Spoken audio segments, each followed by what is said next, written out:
जी, औद्योगिक विकास के राज्य मंत्री जी जसवंत सैनी जी, राज्यसभा के माननीय सदस्य, रेमकी ग्रुप के फाउंडर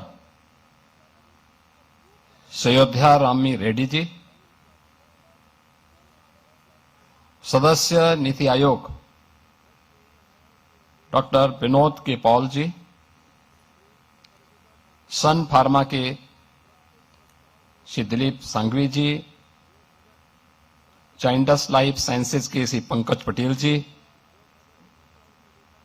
मैन काइंड फार्मा के Shri Ramesh Juneja ji, doctor Reddy lab Shri Satish Reddy ji, Torrent Pharma के श्री जीनल मेहता जी, एमएसएन लैब के chairman Shri MSN Reddy ji, Sandeep Jain ji, V Krishna Mohan ji, Aditya Burman ji, Amitabh Dubey जी,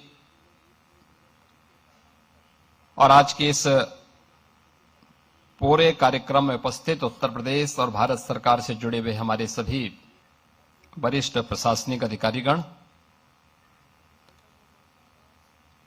पूर्व ड्रग कंट्रोलर जनरल और उत्तर प्रदेश सरकार के फार्मा सेक्टर के adviser doctor GN Singh ji, Awanish Awasthi ji, Deepak Kumar ji और उपस्थित इस फील्ड से जुड़े हुए हमारे सभी स्टेक होल्डर्स और उपस्थित बहन और भाइयों, मैं प्रदेश के इस पहले फार्मा कॉन्क्लेव के इस उद्घाटन सत्र के अवसर पर आप सभी का मैं प्रदेश सरकार की ओर से हृदय से स्वागत करता हूं, अभिनंदन करता हूं। मैं आभारी हूं आदरणीय स्वास्थ्य और परिवार कल्याण मंत्री भारत सरकार माननीय श्री जगत प्रकाश नड्डा जी का, जो केंद्र सरकार के बजट सत्र के कारण स्वयं यहां पर भौतिक रूप से उपस्थित नहीं हो पाए, लेकिन उन्होंने अपना संदेश अभी वर्चुअल मोड पर हम सबके सामने प्रस्तुत किया है। मैं उनकी इस शुभकामना के लिए उनके प्रति हृदय से धन्यवाद देता हूं। मित्रों, जो हम लोगों ने अभी यहां पे कहानी देखी है और पढ़ी है और जिसके बारे में हमने अभी इस फील्ड से जुड़े हुए जितने भी कैप्टन हैं उनके विचारों को सुना है, वह हम सब के लिए एक नया प्रोत्साहन भी है और एक प्रेरणा भी, क्योंकि स्वाभाविक रूप से जो उत्तर प्रदेश की स्थिति थी, एक लंबे अंधकार के कालखंड से उभार करके जब हम लोग इस स्थिति में आए कि अब हम लोग आपके लिए सही मायने में एक लंबे समय के लिए रेड कारपेट को बनाए रख सकते हैं, तब हम लोगों ने आपको इस कॉन्क्लेव के लिए यहां पर आमंत्रित किया है। और इस पहले कॉन्क्लेव के अवसर पर जब उत्तर प्रदेश ने उसके लिए उस प्रकार की तैयारियां की हैं, पूरी होमवर्क करने के बाद हम लोग यहां पर आए हैं। मुझे याद है जब हम लोगों ने आज से 5 वर्ष पहले मैंने डॉक्टर जीएन सिंह जी से इस बारे में अनुरोध किया था कि वे उत्तर प्रदेश सरकार के फार्मा के एडवाइजर के रूप में अपनी सेवाएं दें, तो उनको शुरू में थोड़ा हिचकिचाहट थी। मैंने कहा आप आइए और जिस भी रूप में आप यहां पे हमारे साथ जुड़ना चाहेंगे, हमें प्रसन्नता होगी। और उनको हमने जिम्मेदारी दी थी कि हां, आप इस प्रयास को थोड़ी भी गति देंगे तो उसका लाभ होगा। और इसके बाद हमारी ये कार्रवाई आगे बढ़ती हुई दिखाई दी, जिसमें हम लोगों ने ललितपुर में, क्योंकि ललितपुर हमें उस समय इसलिए चयन करना पड़ा था जिससे एनजीटी के प्रकोप से बचा करके हम लोग इंडस्ट्री को यूपी के अंदर लाने में आसानी से हमें एक आसान रास्ता हम उपलब्ध करवा सके। बहुत ही अच्छा प्राकृतिक वातावरण है, पर्याप्त जल संसाधन है। और ललितपुर के बारे में कहते हैं कि ललितपुर न छोड़ियो, यानी ललितपुर के बारे में ये कहा जाता है कि जो ललितपुर एक बार आता है तो उसके मन में हमेशा एक भाव रहता है कि ललितपुर को अब कभी नहीं छोड़ना है, क्योंकि वो बहुत अच्छा प्राकृतिक दृष्टि से भी और संसाधनों की दृष्टि से भी बहुत महत्वपूर्ण जनपद होने के नाते हम लोगों ने प्रदेश के पहले फार्मा पार्क के लिए वहां पे लैंड अधिग्रहित किए और अब वहां पर उसे विकसित करके आवंटन की कार्रवाई को हम लोगों ने तेजी के साथ आगे बढ़ाना प्रारंभ किया। मेडिकल डिवाइस पार्क के लिए आपने देखा होगा कि जो देश का जो सबसे बड़ा इंटरनेशनल एयरपोर्ट, हम लोग इसी माह तक हम लोगों का प्रयास है कि हम इसे आदरणीय प्रधानमंत्री जी के कर कमलों से राष्ट्र को समर्पित करें। इसी से सटे हुए लगभग 350 एकड़ के एक क्षेत्रफल में हम लोगों ने मेडिकल डिवाइस पार्क के निर्माण के कार्यक्रम को आगे बढ़ाया है और तेजी के साथ इसे हम विकसित कर रहे हैं। आगे की उन संभावनाओं को लेकर के मुझे याद है जब कुछ वर्ष पहले आईआईटी मेरे पास आई थी, उन्होंने कहा कि हम मेडिकल के फील्ड में कुछ करना चाहते हैं, तो मैंने कहा आईआईटी को मेडटेक का एक सेंटर ऑफ एक्सीलेंस विकसित करना चाहिए। उन्होंने कहा हमारे पास इतना पैसा नहीं। हमने कहा राज्य सहयोग करेगा। मैंने उस समय के हमारे एडिशनल चीफ सेक्रेटरी और वर्तमान में एडवाइजर के रूप में कार्य कर रहे हैं श्री अवनीश अवस्थी जी, उनको मैंने कहा कि भाई आप आईआईटी कानपुर के प्रोडक्ट हैं, आप एक बार वहां जाके देखें तो इसके बारे में क्या हो सकता है। और वे गए और उसके बाद आईआईटी कानपुर के साथ मिलकर के हम लोग मेडटेक के एक सेंटर ऑफ एक्सीलेंस को विकसित करने के सामने हम लोगों ने उस समय कहा भाई हम राज्य की तरफ से 50 करोड़ देंगे। और आप आश्चर्य करेंगे कि इस समय 1200 करोड़ रुपए का एक मेडटेक का सेंटर ऑफ एक्सीलेंस वहां बहुत अच्छे ढंग से विकसित हो रहा है, जिसमें स्टेट गवर्नमेंट भी सपोर्ट कर रहा है और आईआईटी कानपुर के एलुमनाई उसमें सपोर्ट कर रहे हैं उस पूरे सेंटर को विकसित करने के लिए, बहुत अच्छे ढंग से विकसित कर रहे हैं। एससीपीजीआई दूसरे सेंटर के रूप में विकसित हो रहा है। और उत्तर प्रदेश में जो इसके बारे में यहां पर हमारे नीति आयोग के माननीय सदस्य डॉक्टर विनोद पॉल जी ने जो बात यहां पर कही है कि उत्तर प्रदेश में पहले से इस प्रकार की संभावनाएं हैं। हमारे पास नेशनल लेवल की 4 सेंट्रल लेबोरेटरीज यूपी के अंदर पहले से मौजूद हैं। सीडीआरआई है, एनबीआरआई है, इस प्रकार की पूरी लाइब्रेरी इसी लखनऊ में मौजूद हैं। तमाम सेंटर ऑफ एक्सीलेंस यहां पे पहले से मौजूद उत्तर प्रदेश में मौजूद है। और उत्तर प्रदेश के अंदर फार्मा सेक्टर के लिए सबसे बड़ा कंज्यूमर मार्केट भी है और सबसे बड़ा वर्क फोर्स भी यूपी के अंदर आपको यहां पे प्राप्त हो सकता है। और इस दृष्टि से आज यूपी के अंदर जिस प्रकार का हमारे पास इंफ्रास्ट्रक्चर है, आपने अगर यूपी के इंफ्रास्ट्रक्चर की आप बात करेंगे तो मुझे याद है आज से 9 वर्ष पहले हमारे पास 1.5 एक्सप्रेसवे थी और आज भारत के 55% एक्सप्रेसवे पर उत्तर प्रदेश का कब्जा है। उत्तर प्रदेश के पास देश की 55% एक्सप्रेसवे यूपी के पास है। उत्तर प्रदेश के अंदर हमारी इंटरनेशनल और इंटरस्टेट कनेक्टिविटी 4 लेन के साथ जुड़ी हुई है। हर जिला मुख्यालय 4 लेन के साथ, तहसील और ब्लॉक मुख्यालय 4 लेन और 2 लेन के साथ हमारी जुड़ी हुई है। 25 करोड़ की आबादी उत्तर प्रदेश के अंदर है। बेहतर कनेक्टिविटी है, पर्याप्त जल संसाधन है और इतना इंफ्रास्ट्रक्चर यानी रेल का सबसे बड़ा नेटवर्क हमारे पास, देश के अंदर सबसे अधिक सिटी में मेट्रो का संचालन, देश का पहला इनलैंड वाटरवे, देश की पहली रैपिड रेल और देश के अंदर सबसे अधिक एयरपोर्ट रखने वाला राज्य आज उत्तर प्रदेश है। मुझे याद है आज से 9 वर्ष पहले एक सपना होता था। मुझे अगर दिल्ली जाना होता था गोरखपुर से, तो मुझे पहले गोरखपुर से लखनऊ आना होता था, लखनऊ से फिर मैं दिल्ली जाता था। गोरखपुर से लखनऊ पहुंचने में मुझे 6 घंटे लगते थे और फिर यहां से फ्लाइट पकड़ता था दिल्ली के लिए। आज यूपी की कनेक्टिविटी क्या है? आज कोई लखनऊ से गोरखपुर जाना चाहेगा तो मात्र 3 घंटे में पहुंच सकता है, यानी 6 घंटे की दूरी को 3 घंटे में की गई है। 4 लेन की कनेक्टिविटी से, हाईवे से भी और एक्सप्रेसवे से भी जुड़ा हुआ है। गोरखपुर से एक फ्लाइट चलती थी और वह भी कभी कभी, आज वहां से 14 फ्लाइट चल रही हैं, देश के अलग अलग सिटी के साथ जुड़ी हुई हैं। हमारे वर्तमान में 16 एयरपोर्ट क्रियाशील हैं।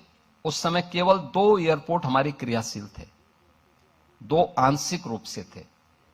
आज नए एयरपोर्ट बने हैं, 4 हमारे पास इंटरनेशनल एयरपोर्ट हैं, 5वां international airport Noida international airport इसी महीने हम लोग आदरणीय प्रधानमंत्री जी के कर कमलों से समर्पित करेंगे राष्ट्र को। यानी कनेक्टिविटी, इंफ्रास्ट्रक्चर का विकास और बेहतरीन निवेश के अवसर उत्तर प्रदेश के अंदर विकसित करने के बावजूद भी उत्तर प्रदेश देश के उन बड़े राज्यों में एक है जिसने अपना फॉरेस्ट कवर भी बढ़ाया है। ऐसा नहीं कि हम लोगों ने केवल भौतिक विकास के बारे में, हमने पर्यावरण को भी बेहतरीन ध्यान दिया है और उत्तर प्रदेश ने पिछले 9 वर्ष में अपने फॉरेस्ट कवर को भी तेजी के साथ विकसित किया है। अब उत्तर प्रदेश के अंदर पिक एंड चूज नहीं है, पॉलिसी पैरालिसिस की स्थिति नहीं है। आज उत्तर प्रदेश के पास अपनी 34 सेक्टोरियल पॉलिसीज हैं, हर एक फील्ड की अपनी पॉलिसी।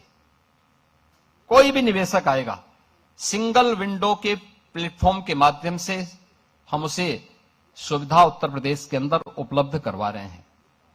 इंसेंटिव वितरण के लिए मैं स्वयं उसकी मॉनिटरिंग करता हूं कि अगर किसी निवेशक ने, किसी इन्वेस्टर ने यहां निवेश किया है तो पॉलिसी के दायरे में रह करके उसको हमने समय पे उसका इंसेंटिव दिया है कि नहीं दिया है, और फिर इसमें हर एक स्तर की जवाबदेही भी तय होती है। अक्सर होता क्या था कि सरकारें वायदा तो करती थी, लेकिन देने की जब बात आती थी तो उसमें कुछ न कुछ ऐसे लोगों लगा लेते थे कि वह कभी भी सुलझता नहीं था।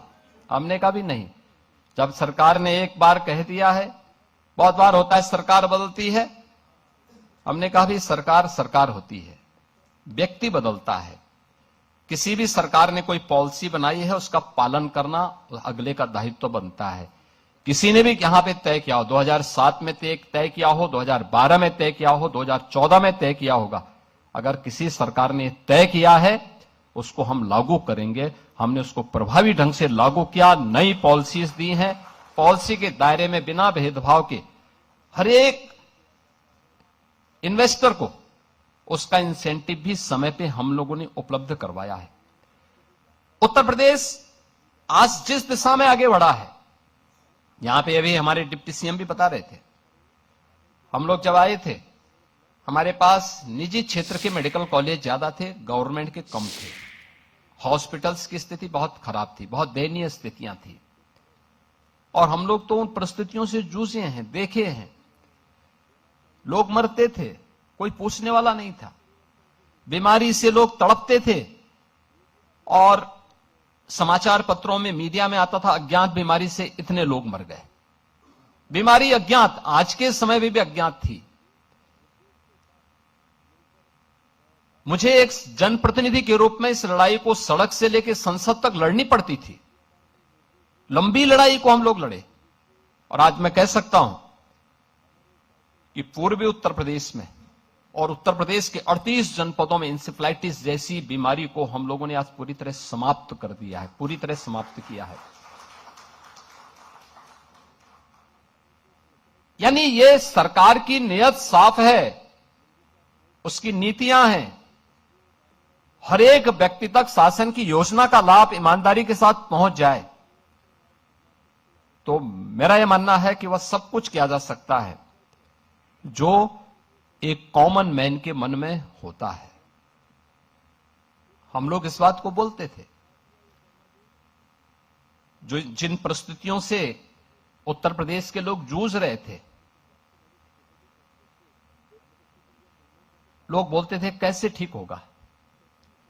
हमने कहा ठीक होगा। ये उत्तर प्रदेश में आप अनुमान करिए 2012 से लेकर के 2017 के बीच में 900 से अधिक दंगे हुए थे।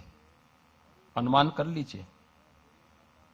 कोई सिटी ऐसी नहीं थी जहां कर्फ्यू का दौर उस सिटी के अंदर न गुजरी हो। कोई उद्यमी, कोई चिकित्सक, कोई व्यापारी ऐसा नहीं रहा होगा जिसने गुंडा टैक्स न दिया हो इस दौर में। अराजकता चरम पर थी। यहां का युवा पलायन करता था। सरकार के पास कोई पॉलिसी नहीं थी। परिणाम क्या था? जब सुरक्षा नहीं होगी, जो पहले से उद्यम थे वह भी यहां से प्लान कर रहे थे। जैसे तैसे वे भागने के लिए मजबूर थे। यहां पे सब जुनेजा जी अपनी बात को कह रहे थे, ये उनकी अपनी पीड़ा थी, जहां उनका बचपन बीता। उस धरती को छोड़ना उनके लिए अत्यंत कठिन रहा होगा, लेकिन उनकी मजबूरी थी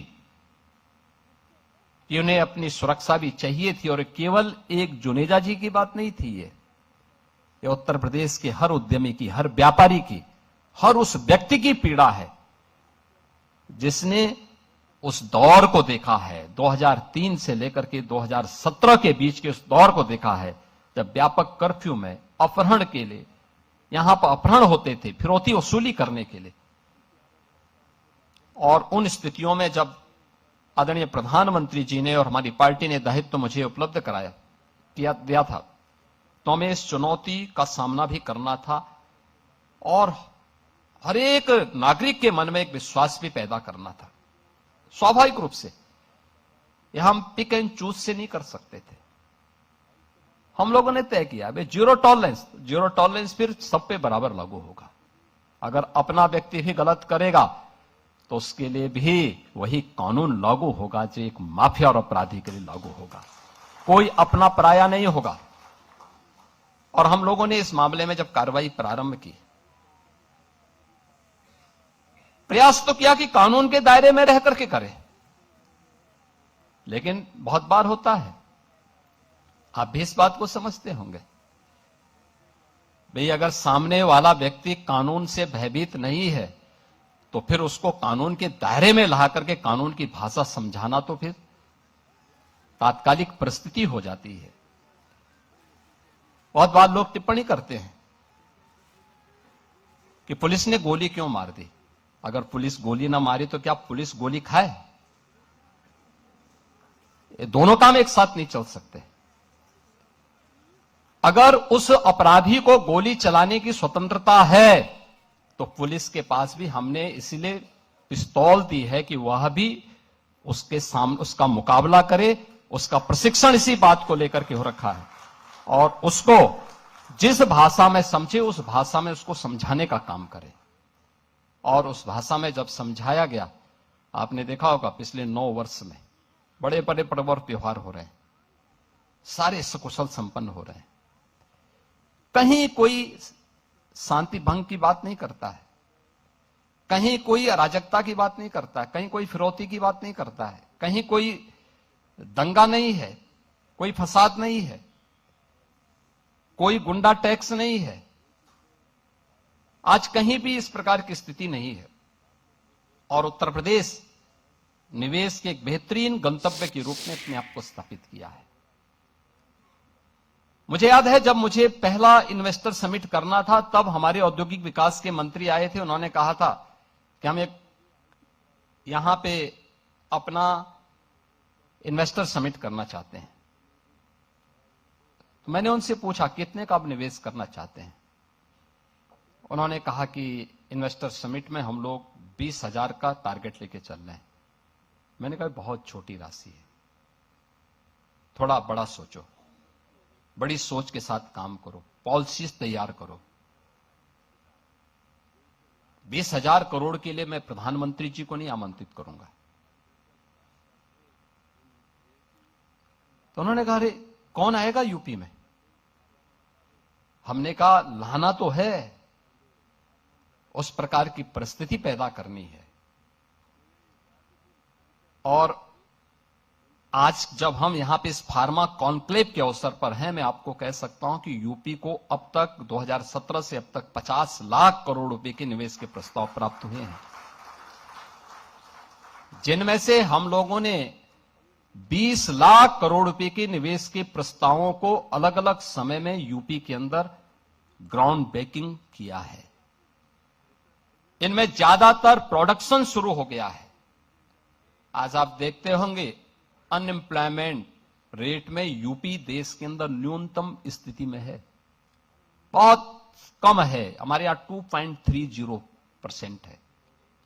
इतने बड़े राज्य में 25 करोड़ की आबादी में, उस 25 करोड़ की आबादी में वो कोई उस देश की नहीं जहां की आबादी बूढ़ी हो रही हो, ये उस देश की है जहां पे 56 से 60% आबादी अपने आप में स्किल वर्क फोर्स हो, जवान है, काम कर सकती है, काम कर रही है, कामकाजी है। और उस राज्य के अंदर उस बड़ी आबादी के लिए, उस प्रकार की स्थिति के लिए हम लोगों ने अपने कार्य को, इसके लिए हमें रिफॉर्म करने पड़े, हमें उस प्रकार की सुविधाएं देनी पड़ी, हमें उस प्रकार के अलग अलग सेक्टर में उस प्रकार के परिवर्तन करने पड़े। और आज मैं कह सकता हूं कि हमारे पास लैंड बैंक भी है, हम सुरक्षा भी दे रहे हैं, बेहतरीन इंफ्रास्ट्रक्चर भी दे रहे हैं, और लैंड बैंक की भी सुविधा है। और प्लग एंड प्ले के लिए भी हम लोगों ने विभाग से कहा है कि जितना सस्ता हो सकता उतनी सस्ती लैंड उपलब्ध कराइए, जितनी अच्छी R&D की सुविधा हो सकती है उसको डेवलप करने के लिए, उसके लिए जितना पैसा लगता है। आज यूपी बीमारू राज्य नहीं है, देश की इकोनॉमी का एक ब्रेक थ्रू बनकर के उभरा है। आज रेवेन्यू सरप्लस के रूप में उत्तर प्रदेश कार्य कर रहा है, और इसके लिए जितनी भी धनराशि की आवश्यकता पड़ेगी हम लोग लगाएंगे, लेकिन हमें उस प्रकार के इकोसिस्टम को अपने साथ जोड़ना है। जब सभी लोग प्रयास करेंगे तो परिणाम आएंगे, और परिणाम हम लोग उस रूप में प्रस्तुत कर रहे हैं विकसित भारत की संकल्पना को आगे बढ़ाने के लिए। मैं आभारी हूं आदरणीय प्रधानमंत्री जी का। भी इसी फरवरी माह में दिल्ली में EI कॉन्क्लेव होने जा रहा है, और उससे पहले देश के अलग अलग राज्यों में अलग अलग कॉन्क्लेव हुए थे। यूपी को मेडिकल के फील्ड में यूपी क्या कर सकता है, EI के सेक्टर में, मेडिकल फील्ड में EI का क्या रोल हो सकता है, यूपी उस कॉन्क्लेव को यहां पे लीड किया था। और हम लोगों ने उस समय यूपी के लिए EI मिशन के लिए 2000 करोड़ रुपए की घोषणा की थी, जिसको हम 3 वर्ष में एक समान रूप से आगे बढ़ाने का कार्य करेंगे। और आज वह कार्य जिसको हम यहां फार्मा के रूप में भी, फार्मा कॉन्क्लेव के माध्यम से आगे बढ़ा रहे हैं। मैं सबसे पहले धन्यवाद दूंगा उन सभी कंपनियों का जिन्होंने हमारे साथ इस पहले कॉन्क्लेव के अवसर पर MOU किया है, और उत्तर प्रदेश की फार्मा पॉलिसी पर उन्होंने विश्वास करते हुए उत्तर प्रदेश के अंदर उस प्रकार के निवेश की संभावनाओं को आगे बढ़ाने के लिए हम पर विश्वास किया है। उसमें अन्ना फार्मा है, बायोजेटा लाइफ साइंसेज प्राइवेट लिमिटेड है, शुक्रा फार्मास्यूटिकल है, वाल्टर बुसनेल एंटरप्राइजेस प्राइवेट लिमिटेड है, जानविका लैब्स प्राइवेट लिमिटेड है, कोरो हेल्थ जीसीसी है, मार्क लेबोरेटरीज है, हाई ग्लेस लेबोरेटरीज है, रास्पा फार्मा है, रामसंस मेडवर्ड है, कोटेक हेल्थ केयर है। मैं इन सब का हृदय से धन्यवाद दूंगा कि उन्होंने उत्तर प्रदेश पर विश्वास किया है।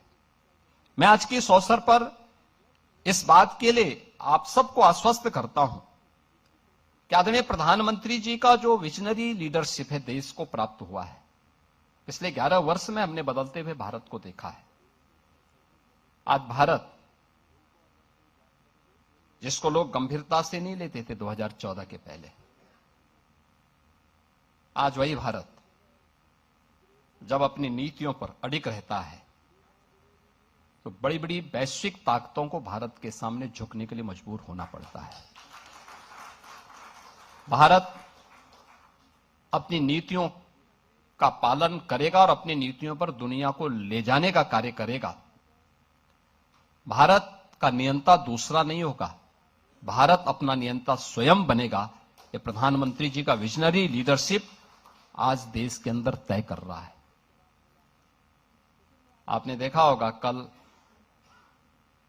हम आभारी हैं आदरणीय प्रधानमंत्री जी के और यूएस के प्रेसिडेंट डोनाल्ड ट्रंप जी का, जिन्होंने कल टैरिफ में रोल बैक करते हुए फिर से भारत के टैरिफ को कम किया है और भारत को एक विश्वसनीय सहयोगी के रूप में माना है।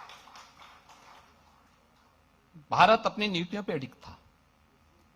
परिणाम है सत्य में वो जयते। ये हमेशा हुआ है, आगे भी होगा। ये विकसित भारत के सामने बढ़ रहे भारत के वे कदम हैं जिसमें भारत एक विश्वसनीय सहयोगी के रूप में भी आवश्यक है, लेकिन भारत की इस ताकत से सशंकित लोग भी हैं।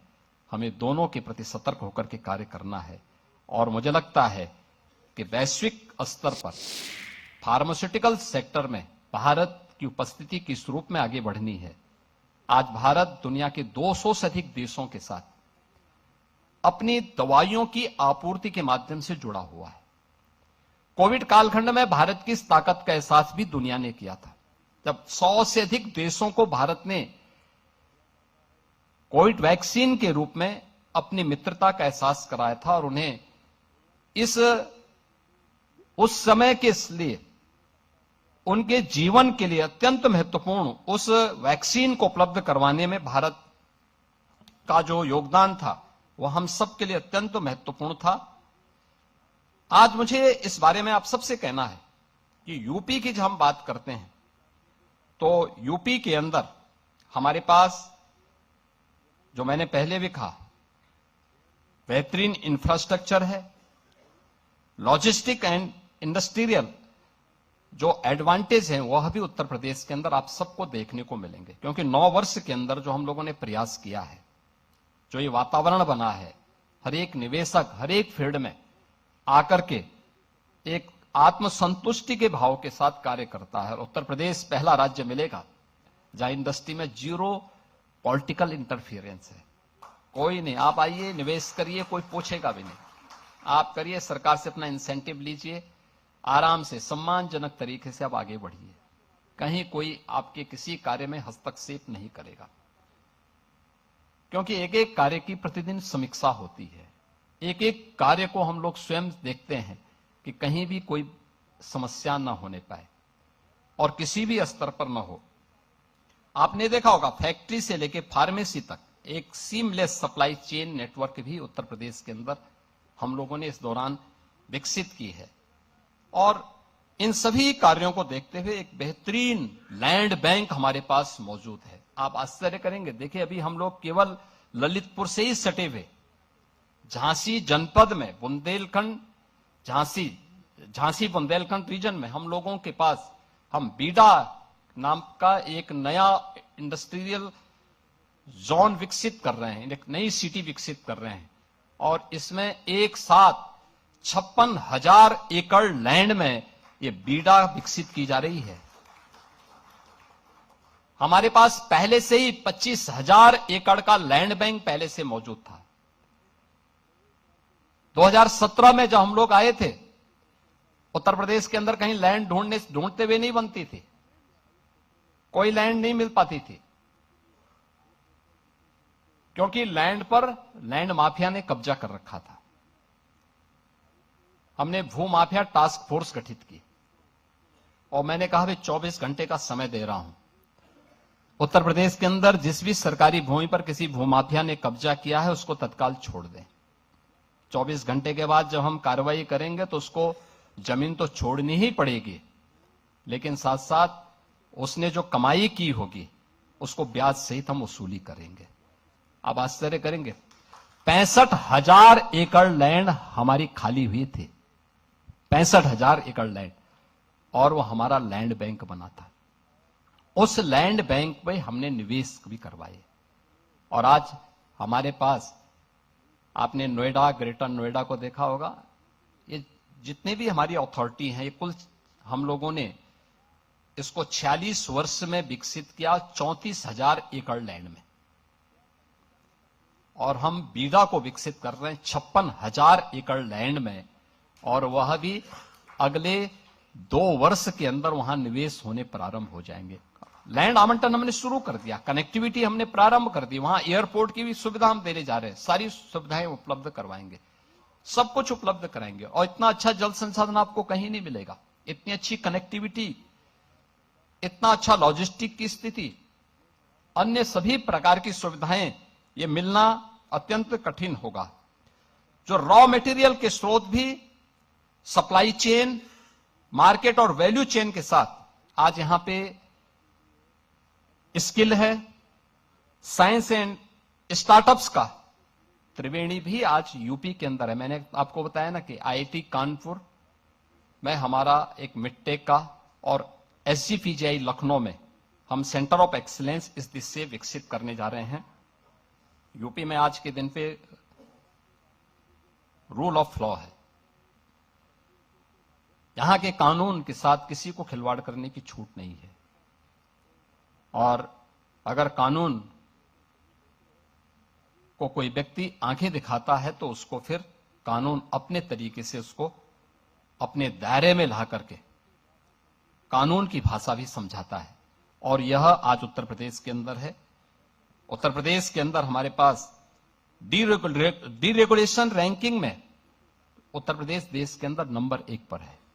ईज ऑफ डूइंग बिजनेस में देश का टॉप अचीवर स्टेट के रूप में उत्तर प्रदेश है, और उत्तर प्रदेश ने डीक्रिमिनलाइजेशन के द्वारा हमने जो 13 ऐसे हमारे राज्य के एक्ट थे, उन सभी को हम लोगों ने सभी प्रकार के आपराधिक प्रावधानों को उससे समाप्त करके इंडस्ट्री को एक सुविधा उपलब्ध कराई है कि वे यहां पे बेखौफ होकर के अपना काम करें।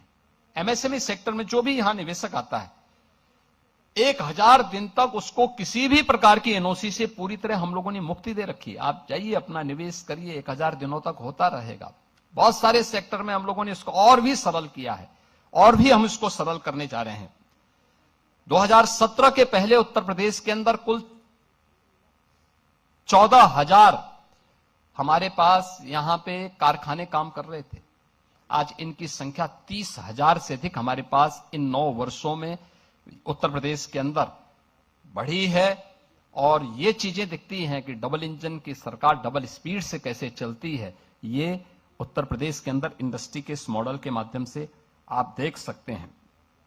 हम लोगों ने इस दौरान बड़े पैमाने पे यहां पे जो निवेश हुआ है उसका ग्राउंड ब्रेकिंग किया है, और लगातार अपने निवेशकों के साथ हमारा बेहतरीन संवाद है। एमएसएमई में 1 डिस्ट्रिक्ट 1 प्रोडक्ट, आदरणीय प्रधानमंत्री जी की प्रेरणा से उत्तर प्रदेश ने लोकल को ग्लोबल कैसे बनाया जाता है, 1 डिस्ट्रिक्ट 1 प्रोडक्ट की उत्तर प्रदेश की स्कीम उस यात्रा का एक प्रतीक है। मोबाइल मैन्युफैक्चरिंग में 55% और इलेक्ट्रॉनिक कंपोनेंट में 60% देश का प्रोडक्शन अकेले यूपी के अंदर उसकी मैन्युफैक्चरिंग होती है।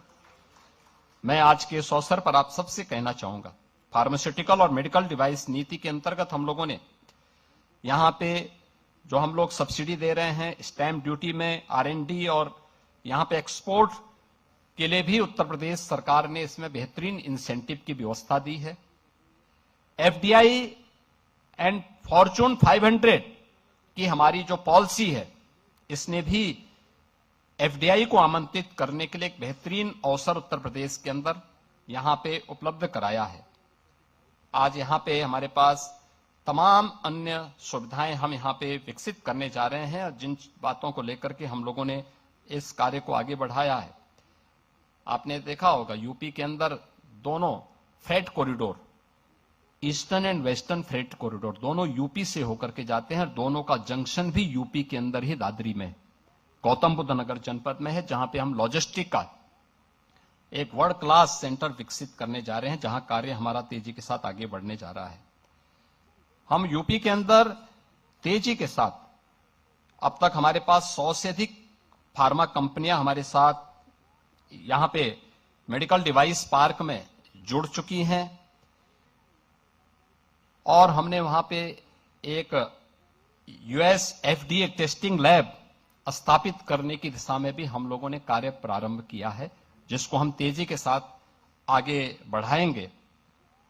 आज मैं इस बात को कह सकता हूं कि जो यहां पर हमारे इस फील्ड के कैप्टन अपने प्रारंभिक उद्बोधन में कह रहे थे कि ललितपुर का ये फार्मा पार्क वास्तव में केवल एक फार्मा पार्क नहीं होगा, ये हब एंड स्पोक मॉडल पर ही हम इसको डेवलप करने जा रहे हैं। हब के रूप में ललितपुर को हम करेंगे, वहां पे R&D की एक बेहतरीन फैसिलिटी हम लोग उपलब्ध करवाएंगे। लखनऊ में हम लोग आने, इसी के साथ ही इस हमारे अभी फरवरी सेकेंड वीक में हम लोग अपना बजट सेशन प्रारंभ करने जा रहे हैं, जिसके माध्यम से हम लोग लखनऊ में एक बेहतरीन, एक वर्ल्ड क्लास फार्मा इंस्टीट्यूट के निर्माण की दिशा में हम आगे बढ़ रहे हैं। गौतम बुद्ध नगर में हम लोगों ने US FDA लैब्स की स्थापना के कार्यक्रम को तो हम आगे बढ़ा ही रहे हैं, साथ साथ वहां पे भी एक फार्मा पार्क की सुविधा को आगे बढ़ाने, बरेली और पूर्वी उत्तर प्रदेश में भी इस प्रकार की सुविधाओं को विकसित करने की दिशा में, नए फार्मा पार्क के विकसित करने की दिशा में हम लोग कार्य करेंगे। और मैं आज के इस अवसर पर आपको इस बारे में कह सकता हूं कि आज हम AI, genomics, telemedicine, prison medicine, deep tech, medtech, health take और क्लिनिकल रिसर्च को बढ़ावा देने के लिए उत्तर प्रदेश सरकार आदरणीय प्रधानमंत्री जी की प्रेरणा से पूरी मजबूती के साथ आगे बढ़ा है। मैं आज के इस अवसर पर अपने जितने भी हमारे रिलायबल पॉलिसी पार्टनर हैं, उन सबको इस बारे में आश्वस्त करता हूं कि सरकार आपके साथ हर सम और विषम परिस्थितियों में खड़ी होकर के आपका संबल बनेगी, आपको हर प्रकार का सपोर्ट करने के लिए तैयार है। और उत्तर प्रदेश अपने हर एक निवेशक को SSS की गारंटी देती है, जिसमें सेफ्टी है, स्टेबिलिटी है और स्पीड है। इसकी पूरी गारंटी उत्तर प्रदेश आपको यहां पर उपलब्ध करवाता है। आज उत्तर प्रदेश ट्रस्ट, ट्रांसफॉर्मेशन और टाइमली डिलीवरी के एक रोल मॉडल के रूप में अपनी एक नई पहचान बना रहा है। वह दौर गया जब उत्तर प्रदेश के अंदर लोगों के मन में अविश्वास था, असुरक्षा थी, क्योंकि अराजकता थी। आज ये दूर की कौड़ी हो चुकी है और मुझे इसके लिए अपने लोगों को सिखाने के लिए कभी कभी रिहर्सल करवाने पड़ते हैं कि भाई कैसे अगर कभी दंगा होगा, क्योंकि 9 साल में लोग भूल गए हैं दंगा कैसे होता था, तो मुझे रिहर्सल करवाने पड़ते हैं कि भाई देखो दंगा हो गया कैसे लड़ेंगे। और मैं जानता हूं बहुत बार के लोग करेंगे नहीं, तो मुझे स्वयं जाके खड़ा होना पड़ता है कि देखो मेरे सामने प्रदर्शन करो चलो। तो वह स्थिति है। अब हम लोग यूपी को हर एक निवेशक के लिए ट्रस्ट के रूप में, ट्रांसफॉर्मेशन के रूप में और टाइमली डिलीवरी के रूप में उत्तर प्रदेश आपके सामने आज यहां पे एक नई पहचान के साथ आ चुका है।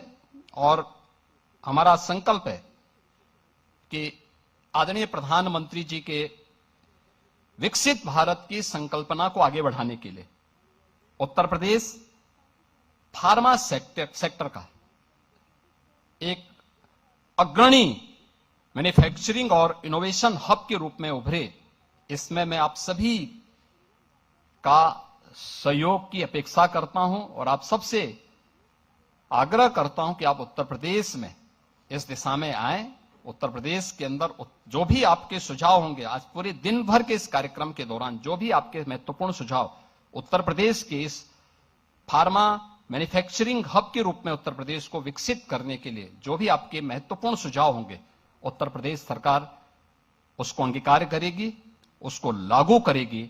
आप आइए उत्तर प्रदेश में, उत्तर प्रदेश को फार्मा मैन्युफैक्चरिंग के एक हब के रूप में विकसित करने के और विकसित भारत की संकल्पना में विकसित उत्तर प्रदेश को आगे बढ़ाने में आप भी हमारा सहयोग करें, हमारे साथ सहयोगी बने।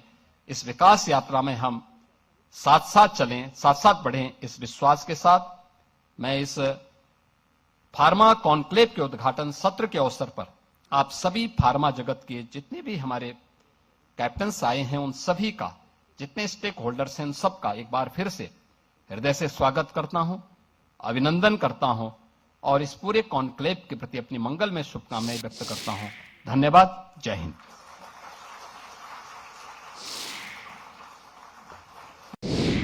56 ग्लोबल कंपनियों